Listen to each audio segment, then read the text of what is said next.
Do you want to unleash your inner power and heal your past wounds? Do you want to learn the secrets of Celtic wisdom and magic? Do you want to transform your life and align with your true purpose? If you answered yes to any of these questions, then you need to listen to Practically Magic, the podcast that shows you how to use ancient healing in a modern way. Join me, Courtney Earle, a self-proclaimed witch, healer, and Celtic priestess, and let me guide you through the dark cauldron of your subconscious and help you emerge with a new vision of yourself. Practically Magic is more than just a podcast. It is a journey of self-discovery and empowerment. Tune in every week and get ready to experience massive healing, balance, and peace for your soul and body. Listen on Ride the Wave Media. Hey, it's just Blaine and Bex here with the best podcast in Utah. That's right. It's Radio Daybreak, a show highlighting the people, businesses, and events that make Daybreak, Salt Lake City, in Utah, one of the most majestic places around. Subscribe wherever you listen to podcasts and never miss an episode of the best podcast in Utah, Radio Daybreak. The following presentation is a production of Ride the Wave Media.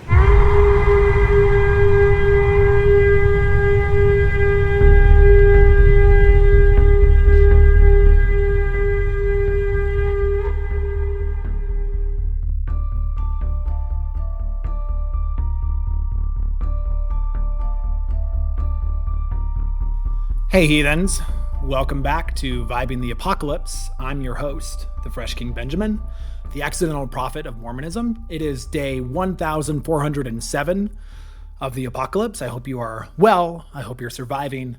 I hope you're hunkered down nice and warm on this cold, what for me is a rainy January day, which is odd because usually it doesn't rain in January in Utah.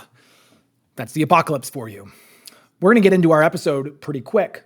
But I just want to at the top let you know that I have a couple of comedy shows on the calendar coming up. So if you want to come and check me out, see some of my stand-up, it's hilarious, very well reviewed. People have said such amazing things as, why do you do Mormon polygamy comedy?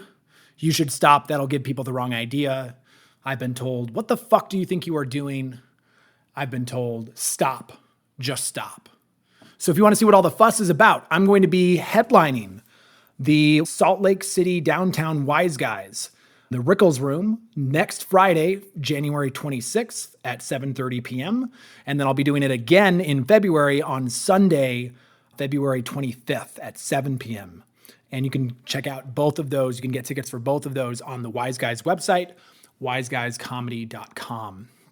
You can also see clips of my comedy on my socials at the Fresh King Benjamin on Instagram, on TikTok, on YouTube, and you can check out my website, thefreshkingbenjamin.com, for a full hour special where I do a whole hour of comedy about growing up in Mormon polygamy and then leaving and then escaping to this wicked world. So be sure to check those out if you're local. And if you're not local, if you want to fly into Salt Lake, I don't know why you would do that. I mean, it is Sundance weekend, so maybe you're already here, but come and check me out. We're going to have a really good time at those shows. Again, that's next Friday, January 26th, and then the last Sunday in February 25th. I'll be headlining both of those days. So today's episode is about the apocalypse. And I want to use today's episode to let you in on my thinking about what the apocalypse is, why it matters, and how we can use the different ways that humans have thought about apocalypses over the last several thousand years that we've been a species to help us survive this current apocalypse. So I want to start by talking a little bit about what it was like growing up in Mormon polygamy and what our view of the apocalypse was. When I was a kid, what did the apocalypse sound like? What did it look like? Because I was raised in a really apocalyptic culture, right? We were expecting the end of the world. So I'm going to talk about that. And then I want to talk about, as I've exited that worldview and adopted a much more secular, a much more scientific worldview, how I think about the apocalypse now and the structure of an apocalypse, the way that it impacts the world, and then the different myths throughout human history that have contributed to our understanding of the apocalypse. And then I want to wrap by talking about the current apocalypse that we're in, maybe when did it start, and what the shape of it is going to look like, and then we'll wrap our episode. So let's start with as a child. So my earliest memories of apocalyptic thinking came from stories that my parents and my aunts and uncles would tell us about the end of the world. Like I talked about last week, I grew up on a Mormon polygamist compound. We were on a tiny little ranch in what we called the Mountains of Ephraim in Wyoming. Those are not what those mountains are called. They're actually called the Bighorn Mountains. But we were biblical, so we wanted to give them a more biblical name. And Mormonism is an apocalyptic religion, right? When Joseph Smith started Mormonism back in the 1830s, he talked all the time about the imminent second coming of Jesus Christ. It was the heyday, right? There were a lot of cults that were started, Seventh-day Adventist, a bunch of different versions of apocalyptic thinking, and all of them were pointing to the imminent second coming of Jesus Christ. And if you have any familiarity with Christianity, you know that we've been waiting for Jesus to come back for about 2,000 years. So it would seem that maybe he's delayed or maybe he's not coming. But this apocalyptic thinking, I think, actually goes back even earlier than that. If you look at earlier myths before the Christian myth, especially in the Norse mythology, Ragnarok, right? This idea of the war of the gods at the end of time that then rebirths the cycle of civilization. And I actually think that's perhaps a more accurate view of what an apocalypse is. We'll get into that a little bit later in this episode. But as a child, there was a very clear structure that we were expecting. The apocalypse was going to follow this pattern. Leading up to the second coming of Jesus Christ, there would be an increase of catastrophe. We called them calamities. The calamities of the last days would just steadily increase. There would be a crescendo of calamities. There would be earthquakes. There would be tornadoes. There would be hurricanes. There would be floods. There would be famine. There would be fires. There would be pestilence. There would be wars and rumors of wars. And that all of this would build into a massive crescendo called Armageddon, which would be the final battle, usually centered in Israel, where the forces of good and evil would be arrayed against each other. And then right at the last moment, right when the forces of good were about to be totally destroyed, Jesus would pop into existence. He would ride down from heaven on a horse. He would slay all of the wicked people with the sword of his truth. There would be blood everywhere, and all of the righteous people would be saved. And then we would enter something called the millennium. The millennium was pictured as 1,000 years when Jesus would rule on the earth and everyone would be good. Everyone would follow Jesus. Everyone would be part of the one true religion, which was the Mormon religion. And we took this very seriously. We believed that as the calamities happened, as the world got more and more chaotic, that it would be incredibly important to have places of refuge, peaceful areas in the storm of the last days for the righteous people to be gathered to. In fact, we believed that we were going to be, our little ranch in Wyoming was going to be one of those places of refuge, one of those gathering places. That's why we had the ranch. We acquired as much land as we possibly could. That's why we actually had the bakery on the ranch that I ended up labor trafficked in, was because the ranch couldn't really pay for itself, but we had to have that land. We had to have that property so that when all of the bad shit was happening in the world and the cities were just places of chaos and despair, we would talk about how the cities of Salt Lake City, that was the one city that we were aware of, would run with blood. There were prophecies from Brigham Young that not even a yellow dog would be around to wag its tail. I don't know why the dog has to be yellow in the story, but that's what Brigham Young said. And Brigham Young was a prophet, so who am I to bandy words with the great Brigham Young? But he and many of the Mormon prophets are talking about this impending doom, this impending calamity, and that the big focal point of this chaos would be around cities. And so it was really important for us to have land outside of the city, off in the desert, where there would be relative peace, right? And if we could make a self-sustaining society there, then we wouldn't have to rely on the food, on the fuel, on the energy, on anything from the world, because that would all go to shit anyways, right? The trucks would stop coming. We wouldn't be able to grow. The food that we would import from other countries would stop. The electrical grid would go down.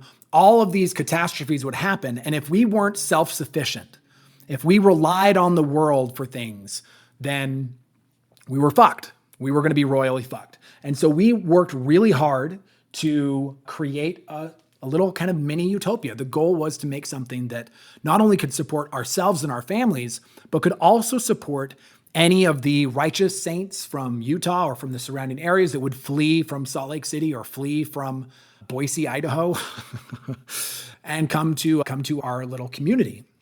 We also believe that the latter days, the last days, these calamitous times were going to be a moment of gathering, that there was going to be a gathering, what we call the gathering of Israel, because we thought that we were Jews. We weren't, but that's what we thought. And we thought that there were righteous people scattered all throughout the earth, and that during the latter days, during all of these calamities, we would be sent out as missionaries, right? As people to go out and gather the righteous and bring them to these places of safety that we'd carefully crafted for many years. And that was the world that I grew up in. So as I'm a young child and I'm on this ranch and we're isolated from society, the view that I have is I look out on society and I think, this isn't going to last very long, right? It's only a matter of time before all of this wealth, all of this abundance, I would go into town and I would see just all the abundance, all the massive wealth that is the American culture. And I would think, it's only a matter of time before this all comes crumbling down. And it's only a matter of time before this is in chaos. And so we need to be prepared. We need to be prepared for that. And it was very common in our little community for people to have dreams about the last days, about the calamities. And we took those dreams very seriously. Some of those dreams that I remember from uncles and aunts and cousins, one of them was that one uncle had a dream where in the last days had come down to visit Utah. And all of a sudden he'd woken up and there was a massive earthquake. And he ran outside and he saw the mountains that make up the Wasatch Front crumbling down, like melting down like a candle. And we took that very seriously. We thought, yeah, there's going to be an earthquake in Utah. There will be a massive earthquake in Utah and the mountains will come crumbling down around us. That's something we have to be prepared for. Another uncle had a dream about the government coming to our ranch in these last days and essentially setting up like a compound, like establishing like a concentration camp because they'd seen what we were doing and preparing to gather the righteous and they wanted to come and take us out and make it so that we couldn't do that. And so we took these very seriously. We believed that there were going to be all of these horrible, horrific natural disasters that were going to happen. And we believed that the government was going to become increasingly corrupt, that it was probably going to come after us specifically because we were the righteous ones. And so we had to be separate. We had to be very careful, very cautious of our interactions with the government. And that it was going to be our role, it was going to be our sort of sacred duty in these calamitous times to create places of safety and then welcome the righteous people to that. And so there are a couple of things about this worldview that I think are really interesting and I think are broader than just the Mormon polygamist world, right? Because as I've looked into the evangelical world, the kind of the alt-right Christian world, there are a lot of different places, there are a lot of different worldviews that take this idea of the second coming of Jesus Christ, that take the apocalypse very seriously, right? If you're familiar with the Left Behind series by Jim Jenkins and Tim LaHaye, massive, huge bestseller in the late 90s, about a dozen books all about the last days, what they call the tribulation. And they look to the book of Revelations in the Bible, and they predict a 7-year period of just intense calamity preceded by the rapture, where all of the righteous people get sucked up to heaven. And then there's the 7-year period, the last shot, where you get to repent. If you find Jesus, that's your last chance, because at the very end of that, Jesus is coming back and everything is going to be destroyed. And a big part of that narrative too is this idea of the beast, right? The beast in Revelation is this sort of antichrist, this large and powerful creature that's interpreted as probably a political figure who is essentially a persecutor and a hater of the righteous, of the Christians. And he institutes something called the mark of the beast, which is some kind of number that is placed on your hand or on your forehead and without which you cannot buy or sell. My family took this very seriously. We believed that had something to do with your social security number. That's why me and most of my siblings, we were not given social security numbers as children, because there was a belief that was part of this mark of the beast, right? That it was getting tied into this wicked system that we didn't want to be a part of. So that's a really big part of the American mindset, right? There are a lot of people in America who think about the apocalypse and think about it in this way. And there are a couple of different parts of that worldview that I think are really important to understand. Number one is that all of these apocalyptic myths, they divide humanity into two camps. There's the righteous and there's the wicked. And the idea is that in this apocalypse, it's going to be very important which side you're on. If you are on the righteous side, ultimately, it will be very hard. You will be persecuted. You may die. But if you die, Jesus will suck you up into heaven. You'll be saved. And if you make it, then Jesus will protect you. God will protect you, and he will ultimately save you at the very end. This apocalyptic world is baked into it is this idea of a savior, right? A Messiah, an extra worldly source that is coming with abundant power to save and also to punish, because there's another group of people in the world, and that's the wicked people. And those people are generally considered the sensual, the material, those focused on pleasure or this life or the abundance of the world or sex or drugs or rock and roll or anything like that. Anything that is not pure, anything that is not Christian is this wicked part of the world. And the world is divided into those two different groups. And there's this idea that during these last days, during the calamities, the wicked are going to oppress the righteous. They're going to oppress and persecute and attempt to destroy the righteous people. So there's a very strong persecution complex built in for people who have adopted this myth. But ultimately, the wicked are going to be unsuccessful because Jesus will come back, and when Jesus returns, he will punish the wicked. He will hardcore punish the wicked, and not in like a kinky way, not in a way that the wicked people are going to like, because let's be honest, most of those wicked people are a little bit kinky, and they might actually enjoy Jesus coming back and being like, bad boys, naughty, naughty humans.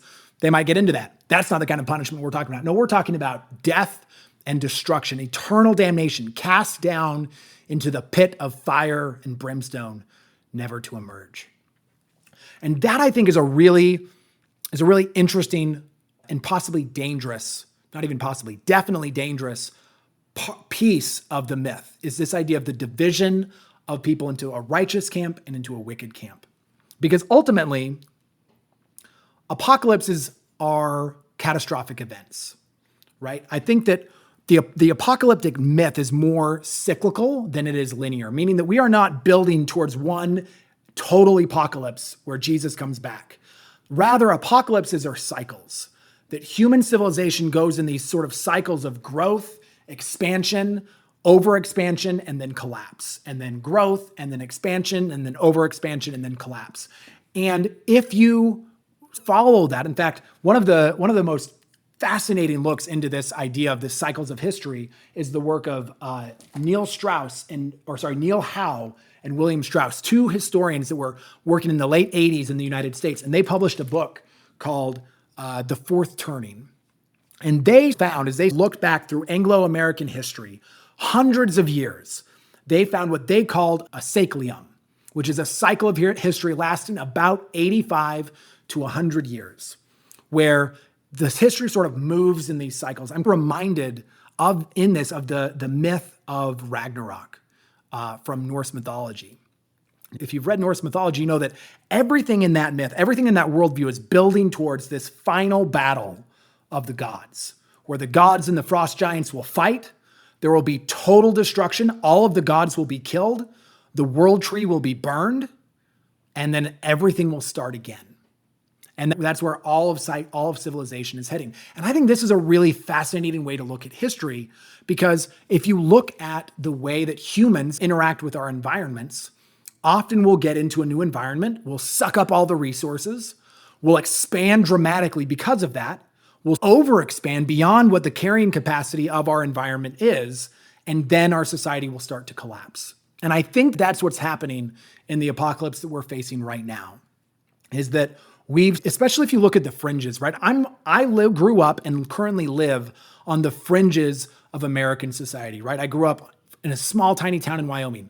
Then I escaped to the vast and wicked metropolis of Salt Lake City, Utah, right? Which is the furthest reach, like that's the furthest extension of this white American culture on this continent. And what I see when I walk around and look at this area is everything's falling apart. And it's falling apart slowly. One of my favorite sort of evidences of the apocalypse is that now when I'm like driving through towns and it's night and I'll see signs and I'll see like Big Dick's Sporting Goods, except it's Big X Sporting Goods because the D light has burned out and nobody's replacing it, right? I see buildings that are decrepit and falling to pieces, especially in small towns. As you drive through small towns in Wyoming, that it's just wilting. It's like the civilization flourished out as far as it could, and now it's retracting. There was this big expansion, and now there's a retraction.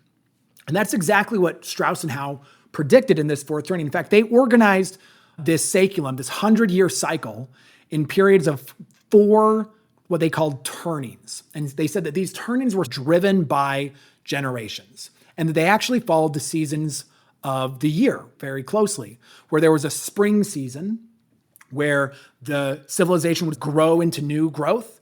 Then there was a summer where it would flourish. Then there was an autumn where it would start to unravel. And then there was a winter where it would collapse. And then in the spring, it would be reborn again. And they actually chart a lot of these cycles through history. So that first turning is the spring, they call that the high, where everything grows, everything comes up. The second turning is the awakening, where it broadly expands. And then the third turning is the unraveling, where it starts to retract. And then the fourth turning is the crisis. And if you chart that through American history, it's actually pretty easy to see because you can spot the crises. So in American history, the first really big crisis for Anglo society in America was the American Revolution, which happened 1773, 1794. And then about 100 years later, there was another big crisis with the Civil War, 1860 to 1865. And then about 100 years later, there was another major crisis in the Great Depression and World War II, 1929 to 1946. And now, according to Strauss and Howe, we're in the middle of another crisis generation. They predict that it started in 2008 with the global financial crisis, and that it will last until about 2033. So we've got another about 10 or 15 years in this crisis period. And the thing that I think is the most interesting about these cycles is if you could get away from this kind of Christian apocalyptic linear focus of the apocalypse, and you can look at the apocalypse as a cycle in history, what is that apocalypses are actually big opportunities. They're big opportunities for society to change for the better. In the American Revolution, we go from a society governed by a king to a society ostensibly governed by the people. Although there was a lot of work to get to actually get it governed by all of the people, but it was a step in that direction. And in the Civil War, again, there was this changes that seemed impossible just 5 or 10 years before the Civil War, where it seemed like slavery would never end.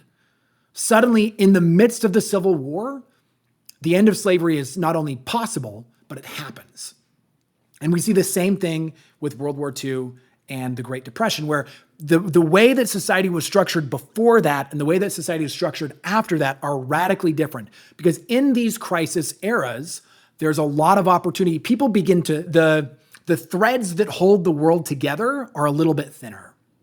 And I think it's important to understand why that is. And in order to do that, I think we have to understand how humans conceptualize and think about our worlds. Because it's not just that we live in a real world, right? As humans, we live in a sort of amalgamation of the physical world and also our fictional, imaginal world. And let me explain what I mean by that. If you just think about you, like an individual human, and the way that you interact with the world around you, you're interacting with the physical world, but you're also interacting with the sort of the temporal world, the time world. When you are born matters, right? If you are born in 1830s America, you're operating in a different world that altogether we've constructed than if you're born, say, in 2008 in America. And I think the reason this happens, the way that I like to think about this is that I like to imagine that each person, every one of us, we're operating in our own simulation. And I don't mean like that in terms of I believe in physical reality, right? Like this question of, is the universe real or is it a simulation? I think there's a physical universe, right? If I pound on this desk, if I pound on my chest, I can feel physical reality. But if I think about the way that my brain interacts with the world around me, what I realize is that I'm not actually living. My brain isn't perceiving reality. My brain is predicting and projecting reality. One example of this, I read a book, fascinating book called Behave by a neuroscientist, where he basically looked at the way that the brain operates. And one of the things that he talked about in that book that I found absolutely fascinating is the idea that our brain doesn't react to things, it predicts things. And let me explain what I mean by that. Just as an example, at any given moment, our brain is processing upwards of 40,000 distinct sensory inputs from our nose, from our eyes, from our ears, from our body, from our sensation. There's tons of data coming into our brain at every moment. And there's also some notable gaps. As an example, right in the middle of our eye, the way that our eye is constructed, there's a hole.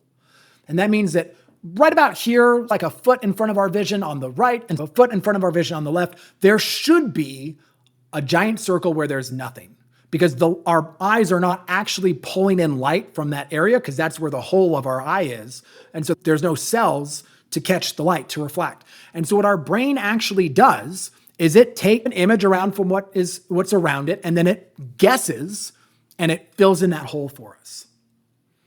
It also does that because everything that we see is actually upside down.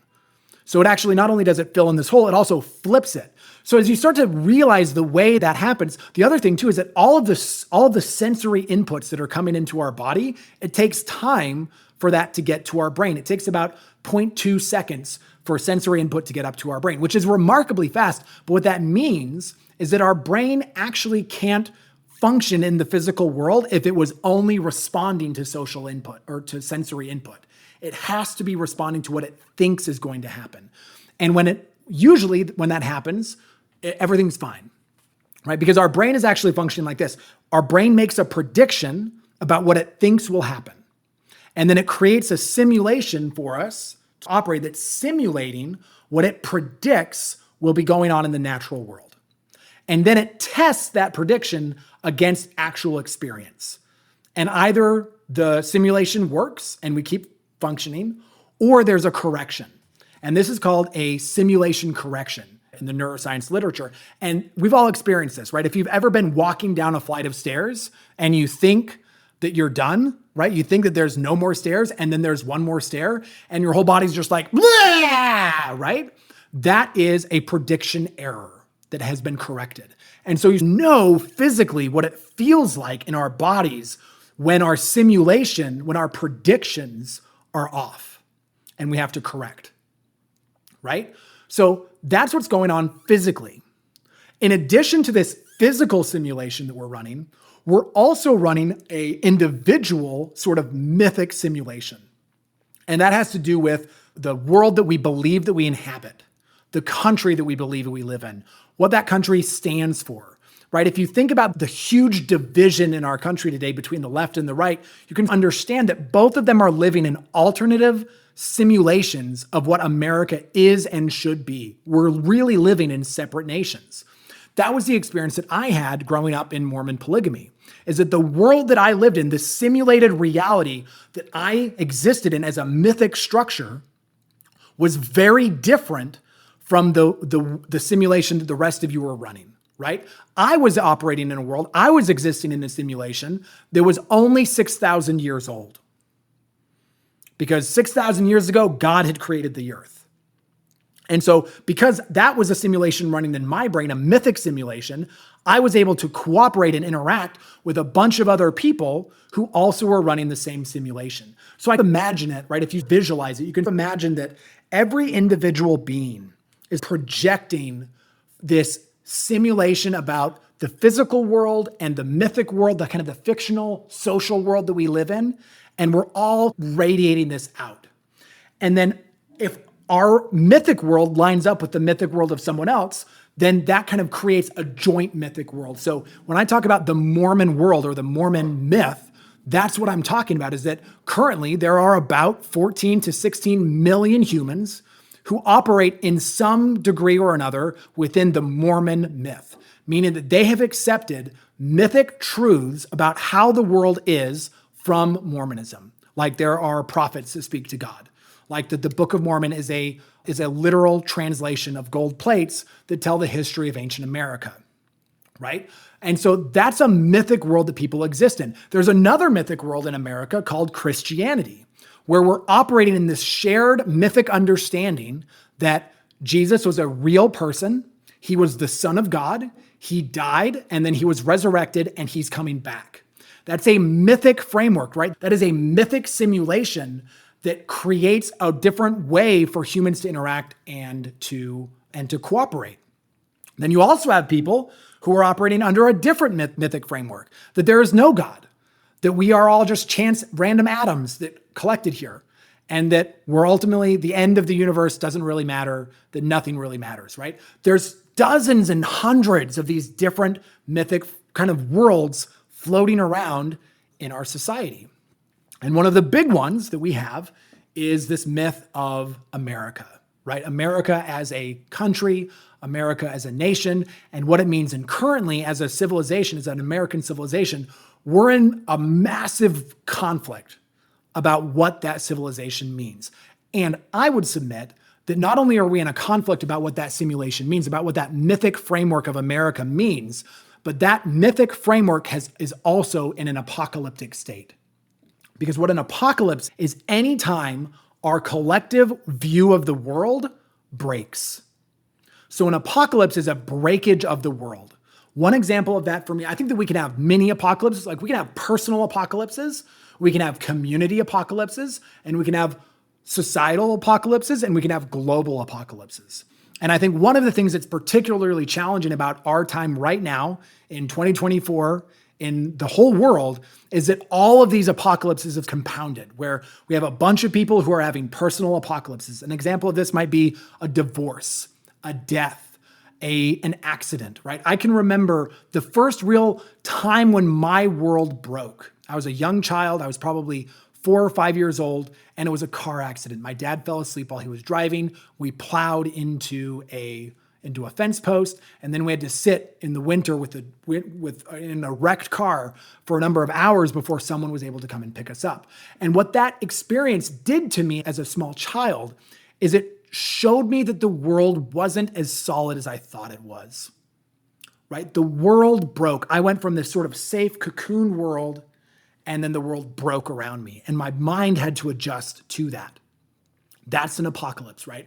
Anytime our view of the world, that mental simulation that we're running either individually or collectively as a society, anytime that thing breaks, there's a process that happens after that, right? There's a breakage, there's the settling after the breakage, and then there's the calm that comes after where everything is broken. You're looking around, you're like, okay, this is what the world is now, right? There's a new understanding of what the truth of the world is. And then there's an opportunity to rebuild. So any apocalypse, I think, really comes in these 4 distinct stages. The first stage is where the world breaks, and it breaks irreparably. And what happens is, it's not that the world breaks, right? Because the world is always going to be the world. It's that our framework for understanding the way that the world works and what things are possible shatters. Think about what happened in March of 2020. Right? Before March of 2020, no one really had a conceptual idea that it was possible that there could be a global disease that would kill millions of people and would force us all into our homes for months on end. In fact, if you remember when COVID first went down, right? Everyone was like, oh, this will be a week. Oh, and then it'll be 2 weeks. And now it's a month. And now it's 6 months, right? Where we just couldn't quite grasp the fact that our world had broken, that the framework that we had for understanding the world wasn't sufficient for this new reality. So the first phase of an apocalypse is that moment where we recognize that the world is broken now. That came for all of us, for a global consciousness in 2020. The world shattered. Then there's the fallout from that breakage, right? If you go back to the car, like to the car accident analogy, if you've been in a car accident, you know that there's this moment where you lose control, right? That is the break. The car is out of control. And then there's this moment where it's tumbling through the air and then it slams into the ground and it rolls and people get thrown around and everything breaks. There's that fallout, right? That's where we are as a global society. We're in the fallout phase of the apocalypse. Everything is shattering around us. That's why the world feels so chaotic, right? That's why, if you remember when 2020 went down and everyone went home, then all of the shit happened, right? Everything, fucking fires in Australia, fucking aliens, like everything was shattering around us, and it still is, right? That's the fallout. We're still in that fallout where we don't exactly know, because the world, we're still trying to get our bearings, right? We're trying to figure out what is real now, like, because that conception that we had of the world didn't work. And now we're scrambling to understand. So phase 1 is this breakage. Phase 2 is the fallout. And then phase 3 is when it comes to a stillness, right? Where the car slides and then stops and then everything is still. I don't think we've reached that point yet as a society. I think we're still in the fallout phase. But at some point, there will be a moment, I think, or a number of moments in our future where the world slows down. And it's that moment when you're like, okay, the worst is behind us. Now we've hit rock bottom. Now everything that is going to break has broken. And that's phase 3. And then that brings us to phase 4 of the apocalypse, which to me is the most exciting. Because phase 4 is the moment when you crawl out of the car, you look around at what happened, and you start to rebuild. You start to pick up the pieces. You check on everyone and you make sure that they're okay. You start to get help to the wounded, and you start to rebuild your conception of what the world is. And I think that's where we're going to be in probably the next 10 or 15 years. And there's a lot of opportunity there, because if you think about our global world, if you think about our American world, there were parts of that world that needed to break, right? There are parts of the world previous to 2020, like pre-2020, that were grievously inequitable.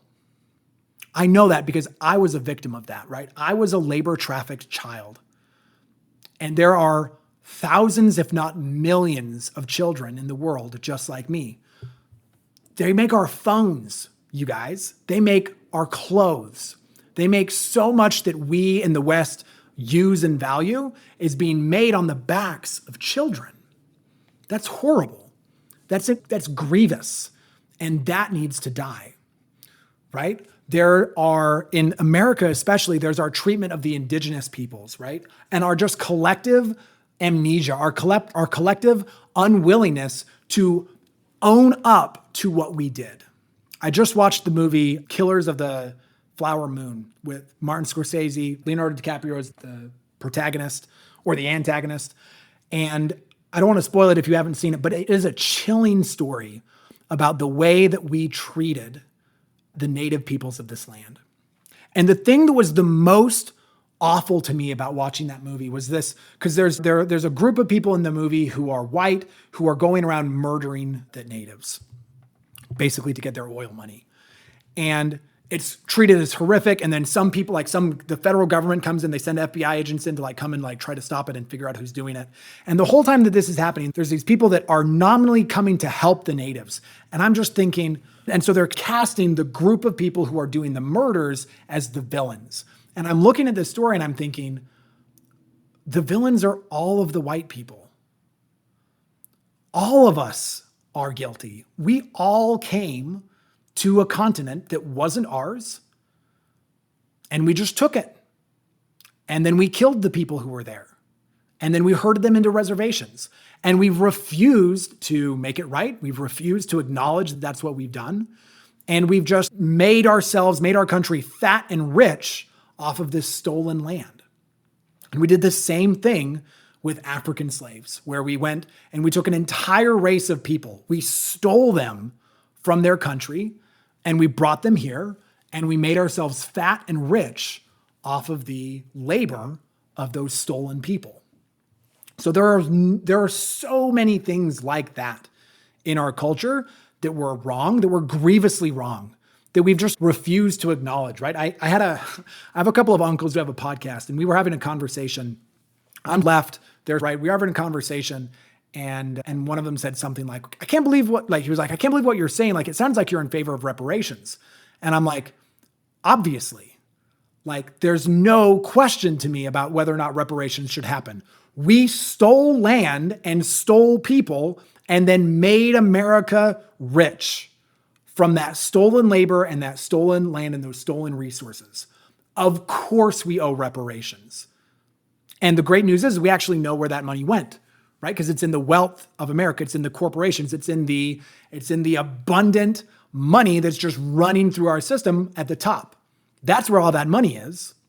And of course, the right thing to do is to return it to the descendants of the people from whom it was exploited. And I think that is really the opportunity that we have as a collective, and really the conversation that I want to start having as on this podcast is, how do we survive the fallout, right? How do we survive that phase of the apocalypse where everything is falling to pieces? And then how do we rebuild the world in a more just and equitable way? How do we use this opportunity, this calamitous time, to rebuild the world in a way that takes care of more people? Because I think that we're in a very beautiful opportunity here, because everything is up for grabs, right?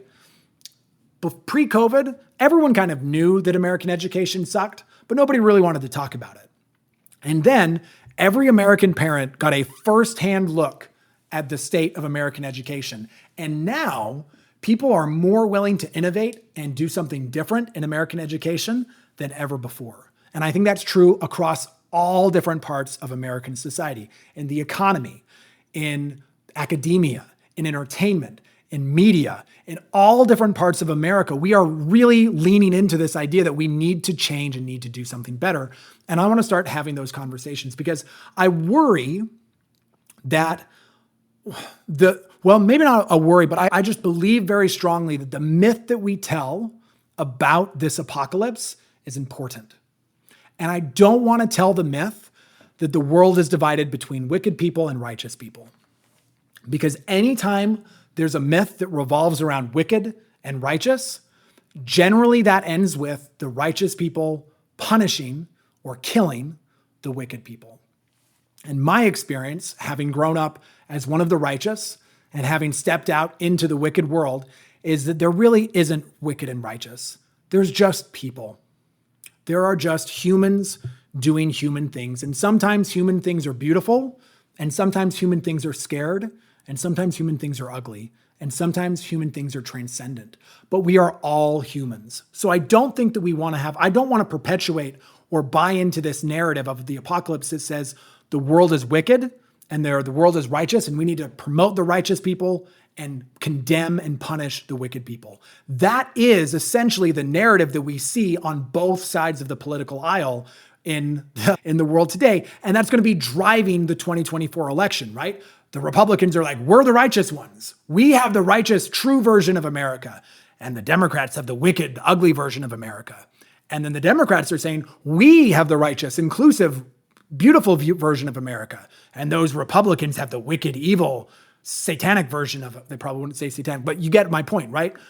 We're dividing us into two different groups of people. And really, the truth is, we're one group of people.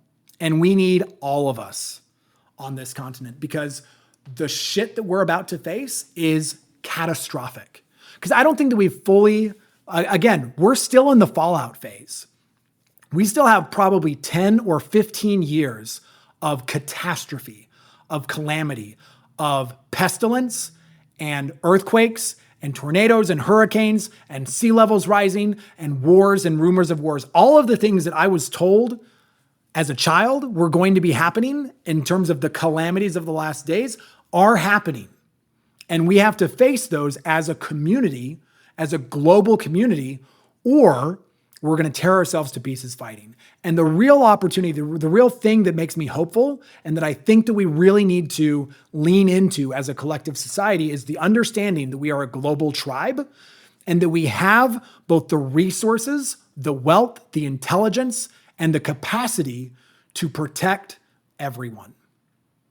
Because we actually know what's coming, right? With the climate apocalypse, our scientists have been telling us what's going to happen for dozens of years, and they've been right. And they can continue to predict it for us. We know, for example, that sea levels are going to rise anywhere from 10 feet to possibly 50 feet over the next 100 years. We know that is going to happen. And we also know that an overwhelming majority of humans live in right on the coastline, right next to the ocean.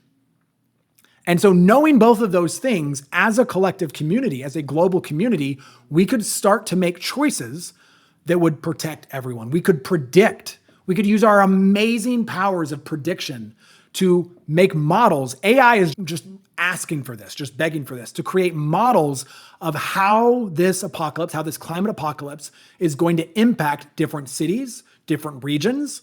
And then we could start to make changes to protect the people who are vulnerable. We could make decisions as a collective to redistribute the wealth of our societies in a way that takes care of those who are the most vulnerable and still gives the people at the top a pretty sweet gig, right? One of my favorite examples of this is Jeff Bezos. He has a $500 million yacht, which I think is rad, by the way. I imagine that thing is the shit. I imagine that it's pretty incredible. But I'll also bet that a $250 million yacht is pretty great. I haven't been on either of them. I've never even been on a yacht. But I would imagine that a $250 million yacht is pretty fucking baller. And so we need to, as a community, and that doesn't mean, I don't know, that means that the government needs to go and take Jeff Bezos' yacht. I think that what we need to do is, as a collective community, we need to adjust the myths and the way that we reward and valorize and honor people in such a way that we incentivize the people who are the chiefs, the people who have the money, the people who are the wealthy, to take care of more people. And then that we build structures around within our governments, within our societies, that make sure that they're paying their fair share, that it's being distributed equitably, because we are a global community and we have to take care of everyone. We need all of us. We need everybody. And there's a way that we can take care of everybody in this apocalypse, especially if we start to think about it a little bit differently, rather than going in this linear sort of Christian direction that says the apocalypse is a judgment from God and it's done to punish the wicked. Rather than that, to understand that apocalypses are simply the result of the way that humans interact with our environment. And that the way that humans interact with our environment is that we generally take too much. We go into new places, we exploit them, we take as much as we can, we don't think about the long term, and then we create these collapses because we've overextended ourselves. And so we need to move into a new way of thinking. We need to think in terms of resilience, in terms of creating societies that are work with the land. America's a great place to do this, by the way, because that was the entire way that the native populations existed in this American continent before Europeans came over, right? There were vast, forests full of food that were human cultivated. We worked with the land to create abundance that would take care of everyone.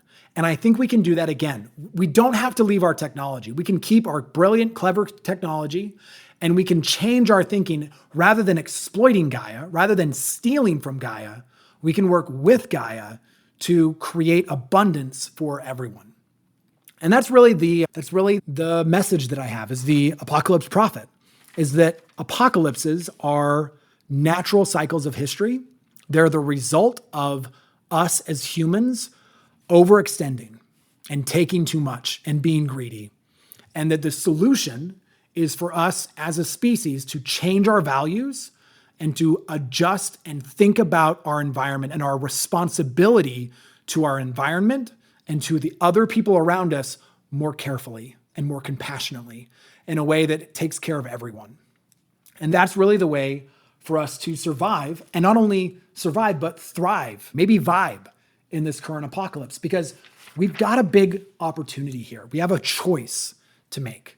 And the choice that I want to make is I want to live in a world where we acknowledge the harsh realities of our situation. We acknowledge that we are in Like the car, we are in catastrophe, right? We are in the middle of a car accident. The car is in the air. It is spiraling out of control.